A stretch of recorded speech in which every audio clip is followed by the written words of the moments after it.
Hey guys, how have you been? I know it's been a long time since you've seen me other than like the occasional chat with other people and stuff. So it has been a long time since I did a rant video. So this is not necessarily a rant video, but it is just I don't know, maybe it'll help somebody. I don't know. Hopefully it will.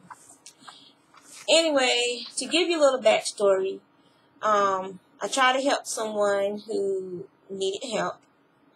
They were selling some of their belongings, and I purchased some of them, and I've never received the items I purchased. And I know people go through things. I mean, we just had a house fire, things of that nature. But when if someone had made orders from me on Etsy, stuff like that, I would have made sure that if those items weren't in the fire, that they were cleaned and sent out. Just like with my Pay It Forward items, I made sure that I had those items, that they were clean and smoke free, and I got those mailed out as soon as I could after the fire. So that'll be, those are things that I was obligated to do, and I wanted to get that stuff taken care of as soon as possible before I forgot, or things just kept putting one thing behind the other. Or if something had been destroyed in the fire that I was supposed to be sending to someone, then I would have made another item to replace that one and sent them out. That's part of being responsible for the promises and the actions you made, especially if it was something that someone had purchased where you're dealing with other people's money. I am not rich. I'm nowhere near as rich. I have 4 kids, 2 of which are older children, and we have pets that we have to take care of, things of that nature. So, and plus we just had this house fire. So money is very tight. And so when you're trying to help somebody else out, and the people, they ignore your messages, they ignore your emails, and it's to the point where you're at the point where you're not trying to, I'm not going to use the person's name and stuff in case they, because I wouldn't want it to be done to me, because I know things happen. But you don't solve it by sticking your head in the sand. You don't solve it by ignoring queries from the people who try to help you. You solve it by, even if it's only 1 item a week, taking that item to the post office and mailing it out, so that people at least know that you're trying to do right. If you're not trying to do right and it was all a scam to get, things of that nature, then when the sheriff or someone's knocking on your door for fraud and whatnot, then you reap what you sow, is basically what I'm trying to say. Now, there's a prayer called the Serenity Prayer, and I'll read you the original one, which is attributed to Reinhold, I think you say his name, Niebuhr. It's Niebuhr.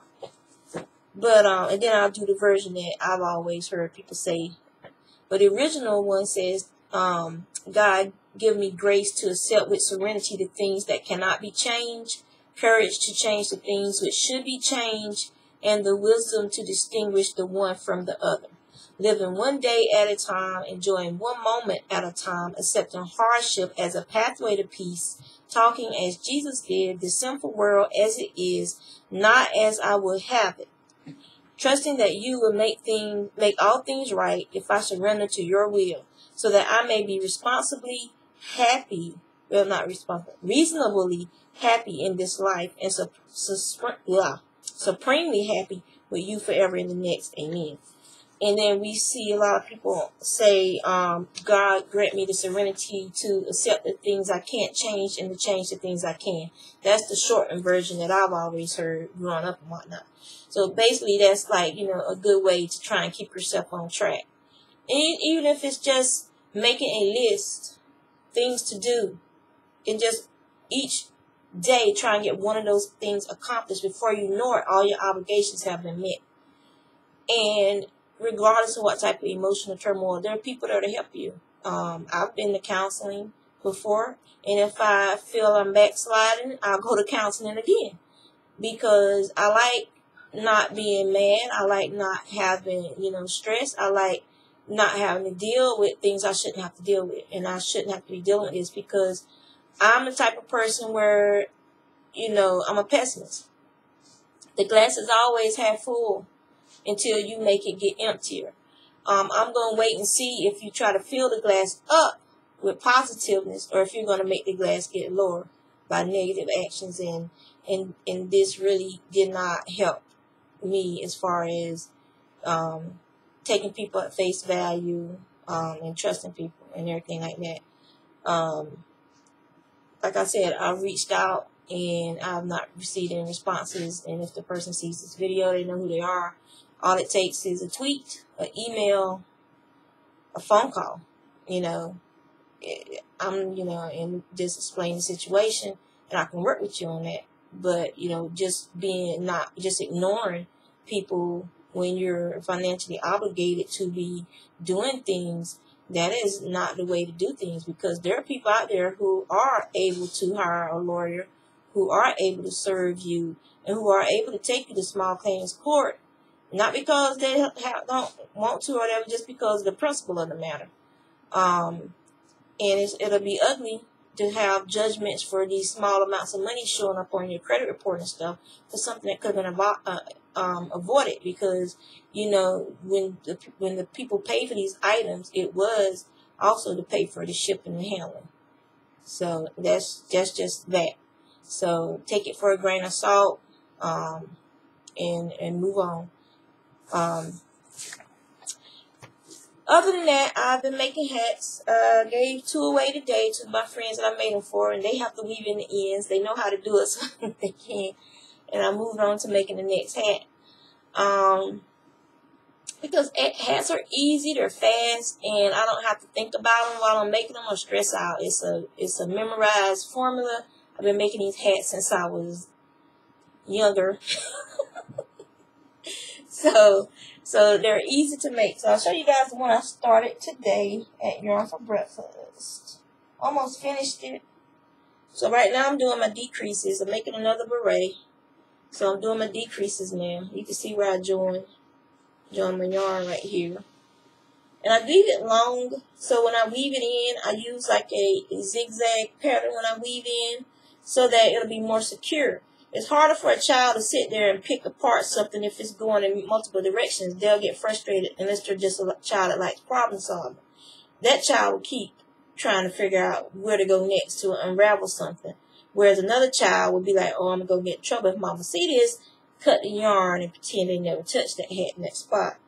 So now I'm doing my decreases, and then I'll finish the brim area for this trim. So I probably have about that much to go, because I like making berets where people can wear them in different ways. There are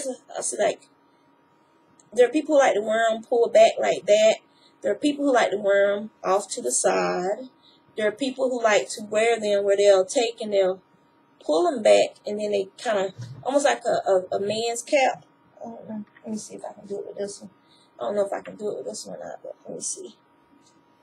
You pull it back like this, and then you kind of shape it and pull it forward. It's kind of hard to do with this. There you go. But you can kind of shape it like a newsboy, old-timey newsboy. And I have a friend, she likes to wear hers like that, but it's all done in half double crochet or single crochet. So it's a thicker fabric than this, so it'll shape the way she wants it. Then you got the people that pull them back. And then you got the people who like to wear them off to the side like a beret. And I actually look kind of okay with that. I'm not a hat person, y'all, so excuse me. So, yeah. So, that's pretty much how it goes with these hats and stuff. So, and if you would like your own very Juanita beret, so hit me up with a message and we can discuss this. But, it doesn't take me long to make these hats, and that's why I like making them, because they're fast, easy, and it helps me go through some of my yarn stash. And I can mix up the colors. I can have the brim part be one color and the top be one color. I can make some of the color up here and change it here. You can have fun with it. I made one. I called it Fudgesicle, because it was orange, whites, orange, whites. It was real pretty. I liked it. I think Marissa has that one. As you can see, this lovely gray in the front. I have not dyed my hair. I am going through a hair crisis right now. I've cut off a lot of my hair. My hair was like down, I could pull it straight down to like here. Well, it's like maybe, I've cut about half of it off, if not a little bit more than that. Because after the fire, I don't know if it was the soot, the chemicals in the soot, the plastics that was in the soot that had melted that got on my hair. After the fire, my hair started breaking off very, very badly. And I've been cutting as it goes. I don't know if the chemicals from the smoke and soot reacted with the dye I used or what, but my hair has started breaking off. So basically, I'm not putting any chemical in my hair as I cut out the part that's breaking off and going bad. And then again, I'm also entering my natural stage where my hair naturally sheds. I have a 5 to 7 year growth rate, and then I'll go through you go through a rest period. And then you'll go through a period where your hair starts replacing itself. And this happens to all the different hair on your body. You have people who they're going to get their hair to grow. Like most people get a ½ inch a month of hair growth. Some people who hair grow faster can get more than that. But the majority of people on average get a ½ inch a month of hair growth. Some people can only ever get, and if you divide it by like a ½ inch, times 12, so that'd be 5. I don't have my calculators anymore, so I think there's one on this phone. Yeah. Where is it at? Oh, I gotta be looking for stuff. Productivity. It ain't any productivity thing. Where is yours at on your phone? Utilities? Yeah, there it is. I got it. I found it. So that's 6 inches a year. Some of y'all already figured it out, and you're sitting there banging your computer screen like, you can do that in your head. I don't do any math in my head, and this is very, very simple. You want to know why? Because I want to be right when I do it. So now that I know it's 6 inches a year, I'll never forget that.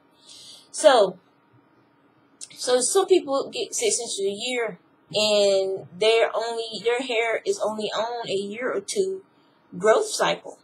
And so they're always crying. If I'm like, my hair is always coming out and breaking off after 2 or 3 years of growing.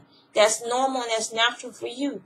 Then you have people who can be on a 10 to 15 year growth cycle. Those are the people who can grow their hair down past their butts almost to the ground, if not to the ground. Those people you see in the Guinness Book of World Records, they have very long hair growth cycles. Loretta Lynn, Crystal Gale, all these people have very long hair growth cycles. That's why they can grow their hair to such great lengths. And also, it can depend on your ethnicity. Different ethnic groups have different hair growth cycles. So, don't be thinking it's just you. It's not just you. Believe me, it's not just you. And so, me, I know for sure I'm on like a 5 to 7 year growth cycle. Also, your growth cycle can change because of a pregnancy. A lot of women, when they're pregnant, their hair starts growing even faster because you have all these nutrient, minerals, and hormone changes in your body, speeding up your hair growth cycle. And after you give birth and all your hormone levels start dropping back to normal, a lot of pregnant women see their hair coming out, shedding out, and everything like that. It's taking all these vitamins and stuff isn't going to stop it. It's the fact that, you're not pregnant anymore, and your hair growth cycle has been changed. So sometimes your hair growth cycle might go to a longer hair growth cycle after pregnancy, and you see yourself able to grow longer hair, or it might go to a shorter growth cycle, and you see yourself not able to grow longer hair. So that's just that. That's why a lot of people who have short hair growth cycles are very successful with dreadlocks. Because they can dreadlock their hair, and they're technically you're not losing that hair. That hair has been locked in, so they can get long hair with dreadlocks. So, and the way you can tell if your hair is breaking off or your hair is shedding is take some of the hairs and look at the bottom of the hairs. If there is a little ball at the end, be it the color of the hair, or sometimes it'll be a little ball with a little bit of white waxy stuff at the end. That is where your hair detached from its, what does it call it? If I hadn't said it, I know what it was like that. Crap. No, it's a special word. Any other time, I just spit out stuff like that.